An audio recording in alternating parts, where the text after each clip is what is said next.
So the second question I had is, you've had the opportunity to coach several businesses, some startups and some extremely established. From your observations, what are some of the key characteristics that a business should exemplify to be successful? Yeah, and I really appreciated this question, and I spent some time thinking about it.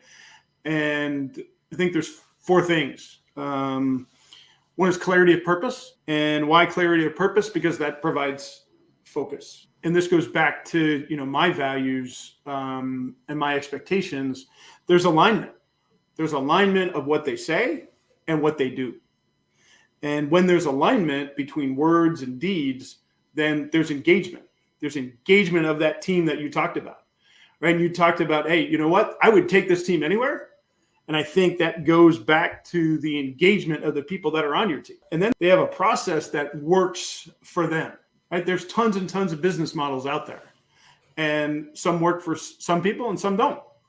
But a process that works for them, so there's progress and there's predictability. And then I think the last one is structure that makes sense. And you and I have had this conversation a lot, right? The structure that works for you all may not work for everybody, for anybody else.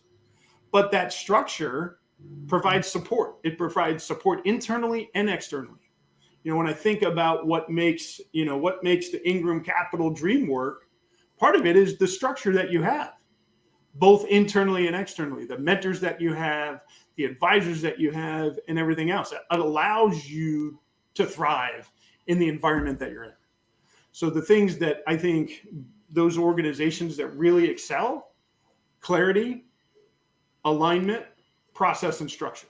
Yeah, and hearing you say that, I think one thing that I have noticed a lot of new businesses do is they try to provide everything, which really blurs the purpose. And I get it, like from the scrappy startup perspective, like when I first started, my insurance agency, which is the first business that I ever started that I immediately depended on for my, like the lion's share of my income.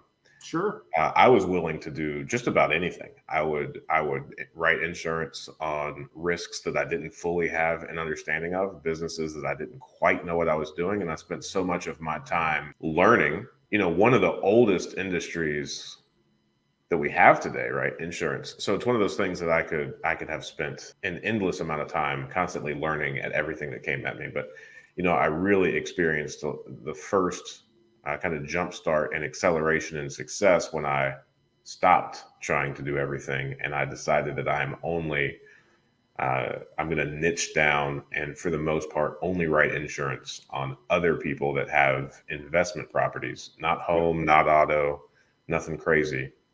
So when I kind of installed that purpose is when I was really able to kind of have a piercing elevator pitch. And similarly, the clients that knew they knew in just a couple of seconds that they were probably my ideal client because they had investment properties, and it became a significantly easier sales pitch. Coupled with the fact that I wrote a book specifically. Yeah, exactly. Specifically for that, right? Yeah. To quote a good friend of mine, the riches are in the niches, right? And when you think about that, and you could really get to that laser focus, is important.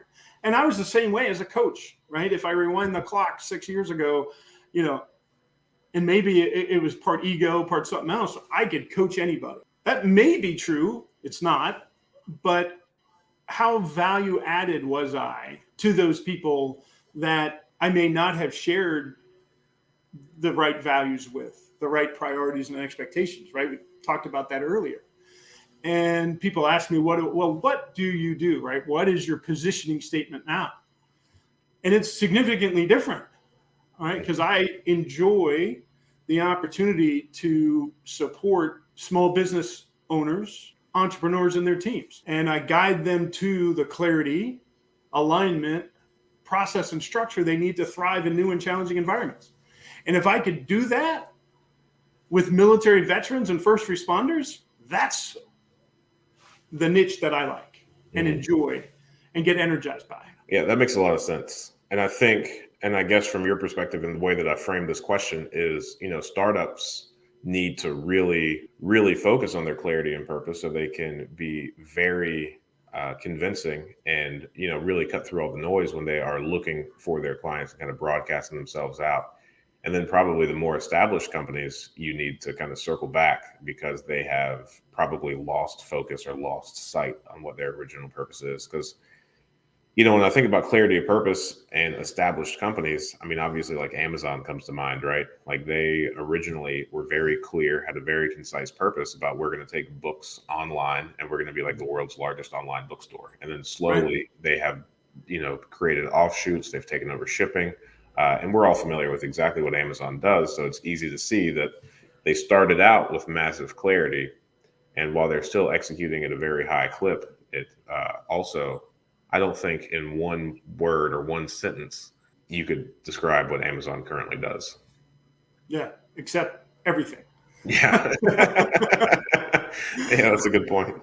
So I guess really quick before we jump off this question, I'm trying to figure out ways that we can loop it back specifically for real estate investing. And I think if I were to try and overlay a real estate investor's perspective or take on your advice, it would be to figure out what type of rental property or real estate investing you want to pursue. And then get as crystal clear on what your target property looks like. And I think I see a lot of people that, they might get 5 single family homes. They hear a couple of people from multifamilies talking, and then they think that they now need to get into the multifamily space.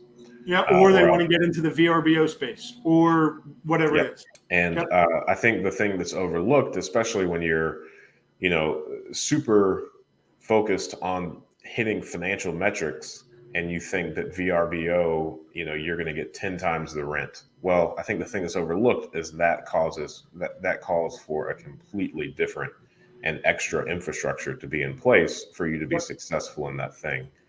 So I definitely see people want to do all of the things in real estate investing and have a little bit of everything. And I think they lose their momentum and power in that as they're starting up.